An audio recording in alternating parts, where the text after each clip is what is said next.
What's going on, everyone? It's Jeremy. All right, I've got a little bit of a Lego City update. So we got a few things I've been working on to try to fill in some holes in the city. Just some like exposed plywood areas.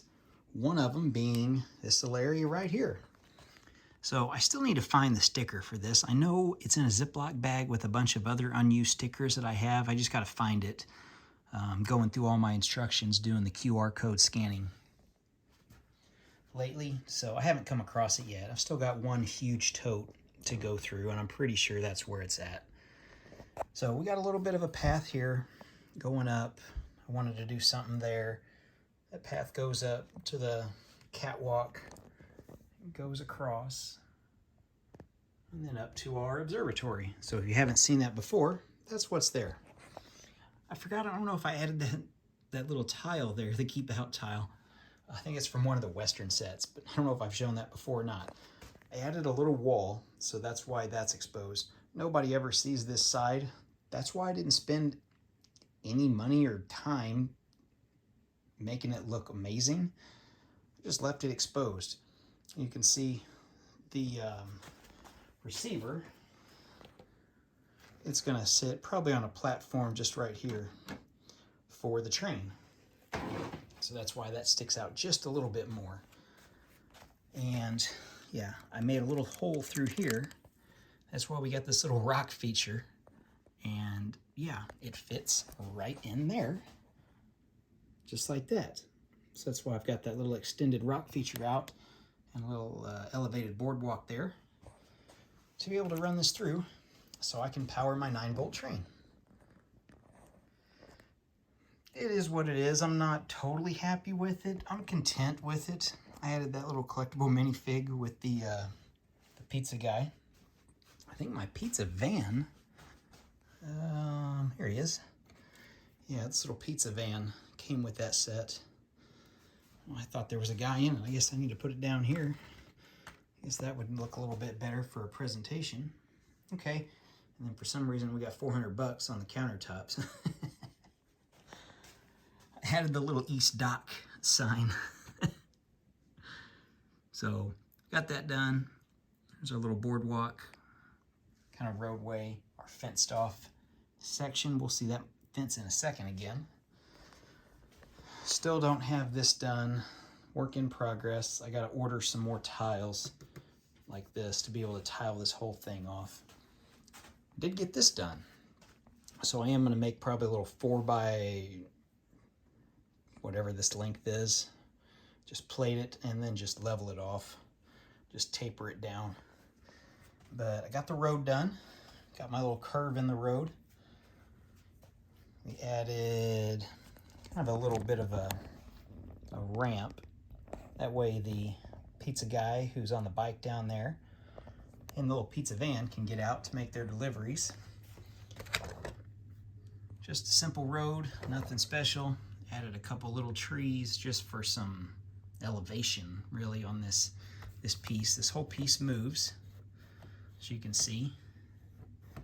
And it's so I can move this whole table. The whole thing just comes out.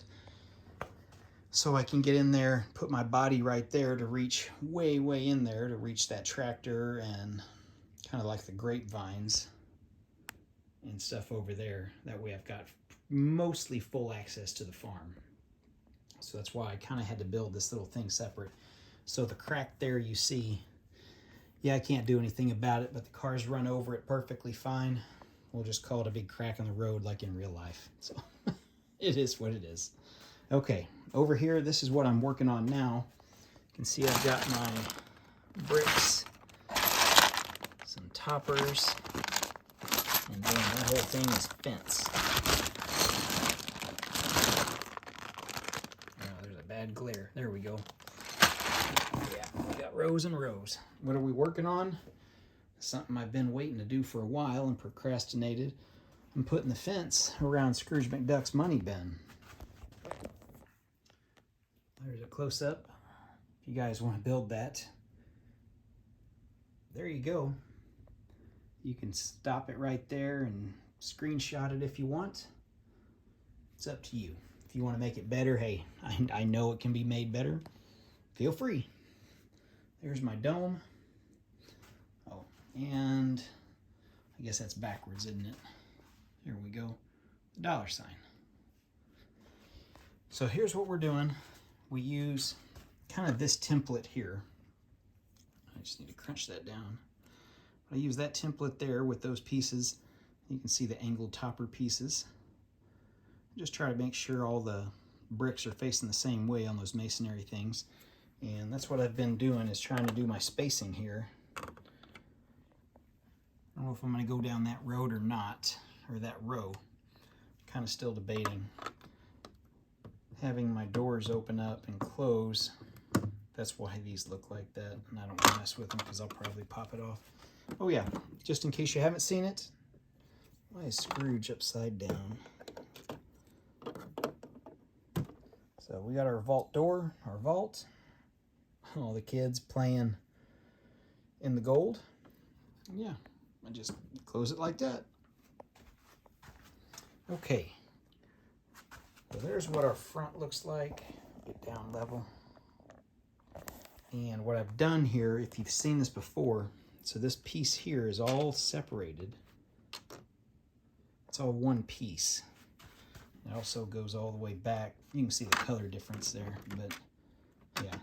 So that just slides on there. That way if I need to move this table here to be able to access most of that area on the other side of the tracks, or the monorail, I can move this whole thing.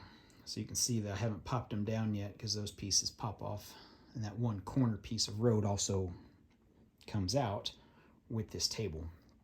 But I wanted to spruce this up. I think this color combo, the dark green, bright green, or just regular green, which I don't know, is that earth green now? I'm not sure what all they call it. It's just always green because that's what it was in the 90s when they started using this color. Bright green, try to mix it up with a couple little slopes and just some corners and stuff. I like that, to where it's just not all straight blocky like that. I don't like that, but I'm kind of stuck with it. But anyway, yeah, this color with the black and then against the green, I think that's going to look really good once I get this done. So that's what I'm working on right now. I'm going to finish that here in a second. As for anything else going on, I have one other thing. I haven't started much of it yet. I see my son's been playing with the train. So one of the things I mentioned trying to do with this area, it's probably the most prime real estate in my city that's undeveloped, is making a train station. I don't have one in the city. I have a monorail station, but not a train station. So one of the things you have to do to make this work, I've got to build this on a curb. And you can see what I've done. You use the hinge pieces, just like that. And the whole thing is only connected on the edges.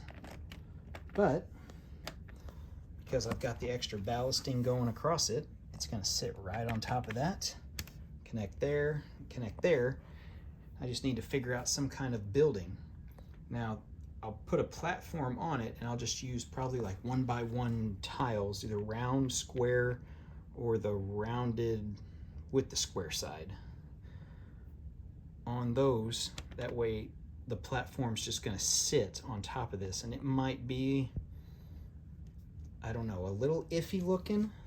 We'll have to see. I got to play with it and see, but I did figure out this idea to at least make the elevated platform work. So when I have like the caboose, you can see I've got a little bit of area there. I've got to have an overhang anyway. Let me just pop this off because that's going to be way easier to show. So yeah, I get to come over anyway, at least one stud, to be able to service the caboose. That's a long way off. I'll admit, I'm not super hyped about trying to do this building. I'm still playing with some ideas. Then the actual building, the structure, let me bring you around. I think what I'm going to end up doing is matching the monorail station and have it that same 1920s teens, 1920s style. I think that's what I've gone with that, with the gold trim. I don't want to say rustic, but more like wrought iron, painted gold wrought iron type design like I have there. Let me know if you think that would work, matching the two stations, because the other one's going to be, I mean, right down there, so you'll be able to see both of them if you were to come in the Lego room, which is basically coming in this way. You'll see that one, and if you stand here, you just look down the monorail, and there'll be another one. I don't think I'll do the rotunda and the steeple on there, but I'll do something that's just not going to have a flat roof. I mean, I've got skylights on this, and I've got all kinds of gold pieces left over. So that might be something that we do. The black and gold, I really like that with blue windows. I think that looks really good. I think a skyscraper in that 3 different color scheme would look really, really good. I haven't seen anybody do that on any of these Lego conventions that people have been doing or going to lately, and watching all the videos from everybody's trips, including my own in St. Louis.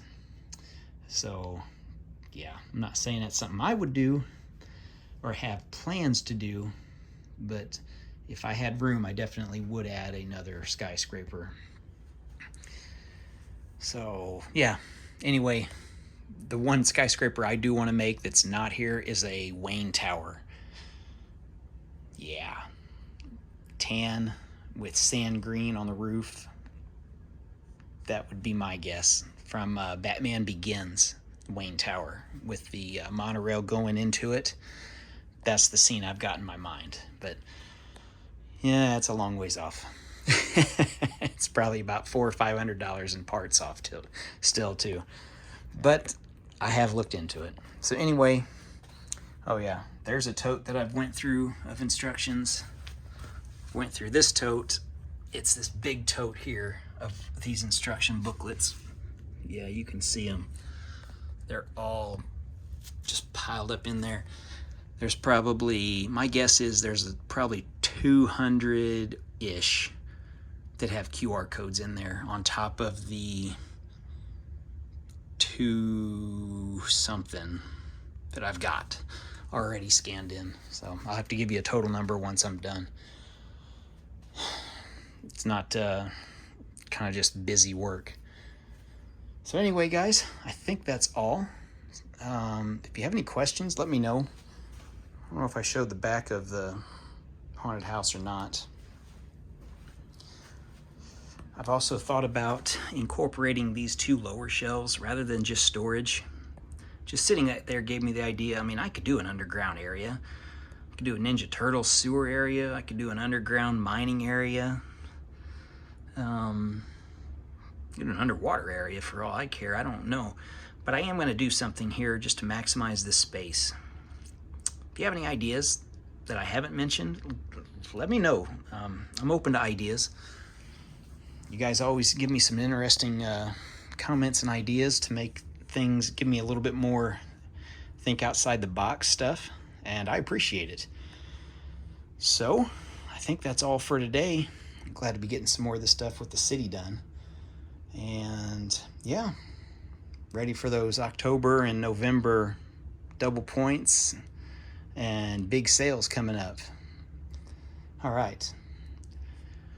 Hopefully, yeah, I'm interested in seeing what that new Avengers Tower looks like that's going to come out on Black Friday. I know it's not going to be as big as mine, but I'm curious to see what it's going to look like. I know there's like 20-something minifigs, and that's going to be a huge selling point, kind of like the Daily Bugle. But yeah, I'm curious how it compares to the Daily Bugle size for being a $525 set, so roughly 200 more, 175 more than what the Daily Bugle was when it came out. No, it was Daily Bugle 300 when it first came out, then it went to 350. Okay, so anyway, same amount of minifigs roughly, but yeah, we'll see. I'm gonna kick stick, just not get that new one, the Avengers Tower. I don't need another one in my city, and that's, yeah, I'm not going to buy 2 of them at $525 a piece to get it close to what that beast over there is. So, yeah, looks like I get a little bit of a savings this November. Yeah, probably not, because I'll just buy parts. All right, guys. I'll stop rambling. Thanks for watching, everyone. And if you have any questions, let me know.